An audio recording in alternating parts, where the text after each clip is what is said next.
విషయంలోనే కానీ మీరు చేస్తున్న ఆరోపణల విషయంలోనే కానీ ఎక్కడైనా డిస్కషన్కి నేను సిద్ధమంటున్నా. మీరు ఏదో ట్విట్టర్లో కూర్చొని ట్విట్టర్లో ట్వీట్ పెట్టుకొని ట్యాగ్ చేసేసి మమ్మల్ని ట్యాగ్ చేసేసి జనాలకి ఏదో ఒక రకంగా ఒక పర్సెప్షన్ క్రియేట్ చేయడానికని చూస్తున్నారు తప్పించి ఈ రోజుకి నేను చెప్తున్నా, మీరు క్రైమ్ గురించి లాస్ట్ 5 సంవత్సరాలు జరిగిన దాని గురించి మాట్లాడుకుందాం, ఆ ప్రీవియస్ 5 సంవత్సరాల గురించి జరిగిందని మాట్లాడుకుందాం. యావరేజ్ని చూసుకుంటే ఈ 45 రోజులు జరిగిన దాని మీద నేను సిద్ధంగా ఉన్నాను మాట్లాడడానికి.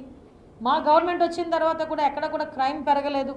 ఇంకా ఎవరైతే నిందితులు ఉన్నారో వాళ్ళని పట్టుకోవడంలో చాలా ఎఫెక్టివ్గా పనిచేస్తున్నారు మా పోలీస్ డిపార్ట్మెంట్. ఇమీడియట్గా రిమాండ్కి పంపిస్తున్నాం. ఎక్కడ కూడా ఒక కేసు కూడా పెండింగ్ లేకుండా చూసుకుంటున్నాం. కాబట్టి నేనేమంటానంటే డిపార్ట్మెంట్కి కూడా నేను అప్పీల్ పెడుతున్నా, పబ్లిక్ కూడా అప్పీల్ పెడుతున్నా. ఈరోజు డిపార్ట్మెంట్ వైపు నుంచి మేము ఎంత కేర్ తీసుకుంటున్నా, పబ్లిక్ కూడా కొంచెం పార్టిసిపేట్ చేయాలి. ఎందుకంటే మళ్ళీ చెప్తున్నా, 5 కోట్ల మంది జనాభాకి 50,000 మంది పోలీస్. ఈరోజు పబ్లిక్ సపోర్ట్ చేయాలి, పబ్లిక్ ఇన్ఫర్మేషన్ ఇవ్వాలి, పబ్లిక్ కూడా పార్టిసిపేట్ చేయగలిగితేనే క్రైమ్ అన్నది మ్యాక్సిమం ఎక్కడైనా మనం అందరం కూడా నివారించుకోగలుగుతాం. దీనికి కూడా పబ్లిక్ కూడా మన ప్రజలందరూ కూడా మీరందరూ కూడా పార్టిసిపేట్ చేయాలి, అర్థం చేసుకోవాలని మిమ్మల్ని అందరినీ కూడా నేను సవినయంగా కోరుకుంటున్నా. అట్ ద సేమ్ టైం ఇప్పుడు కొంతమంది కానిస్టేబుల్స్కి కానీ పోలీస్ డిపార్ట్మెంట్ వాళ్ళకి కానీ ఆరోగ్య భద్రత అన్నది 1 lakh రూపీస్ ఇస్తున్నారు. అది చాలా తక్కువ. ఎందుకంటే డెంగ్యూ ఫీవర్ మీద హాస్పిటల్కి వెళ్ళినా 2 లక్షలు అవుతాం జనరల్గా వెళ్తుంటే.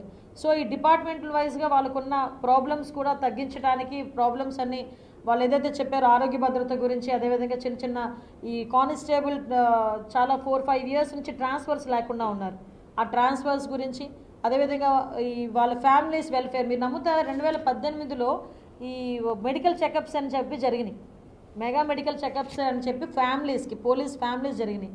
లాస్ట్ 5 yearsలో ఒక మెడికల్ చెకప్ కూడా లేదు. ఫర్దర్గా పాపం పోలీస్ డిపార్ట్మెంట్ వాళ్ళకి ఈ ప్రెజర్కి ఈ షుగర్స్ అని, బీపీస్ అని, హార్ట్ స్ట్రోక్స్ అని విపరీతంగా వచ్చే పరిస్థితి. గవర్నమెంట్ సైడ్ నుంచి కూడా వాళ్ళ వెల్ఫేర్ విషయంలో వాళ్ళకి కూడా ఈ మెడికల్ చెకప్స్ అవి చేయించడానికి ఒక ప్రణాళిక కూడా సిద్ధం చేసుకుంటాం. పోలీస్ డిపార్ట్మెంట్ వాళ్ళకి కావాల్సిన ఫెసిలిటీస్ కల్పిస్తూనే వాళ్ళని పరిగెట్టించే పరిస్థితి. నేను డిపార్ట్మెంట్ వాళ్ళకి కూడా ఇందాక ఒకటే చెప్పాను, పోలీస్ అంటే భయం కాదు, పోలీస్ అంటే రెస్పెక్ట్ రావాలి. పోలీస్ అంటే భయం ఉన్న చోట మన పబ్లిక్ మన దగ్గర చేరరు. పోలీస్ అంటే గౌరవం ఉన్న చోట, అభిమానం వచ్చిన చోట కంపల్సరీగా పబ్లిక్ అనే వాళ్ళు మనకి అటాచ్ అవుతారు. వాళ్ళతో మనం కూడా వాళ్ళతో కలిపి పనిచేస్తే మనం ఈజీగా ఈ క్రైమ్ని, అదేవిధంగా మ్యాక్సిమం ఏదైతే గంజా అనుకున్నామో ఇవన్నీ అనుకున్నామో వీటన్నిటిని కూడా ఓవర్కమ్ చేయొచ్చు అని చెప్పడం జరిగింది. ఈరోజు ఇంకా చాలా ఇష్యూస్ మీద మేమందరం కూడా మాట్లాడుకోవడం జరిగింది. వెహికల్స్ని కూడా as L as possible vehicles కూడా ప్రొవైడ్ చేయడానికి ప్రణాళికను కూడా సిద్ధం చేస్తున్నాం.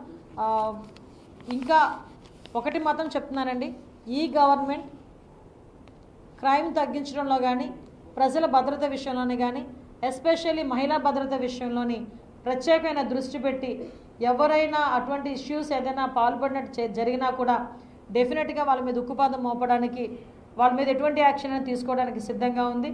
ఈ విషయం మీకు మొన్న వైట్ పేపర్ రిలీజ్ రోజు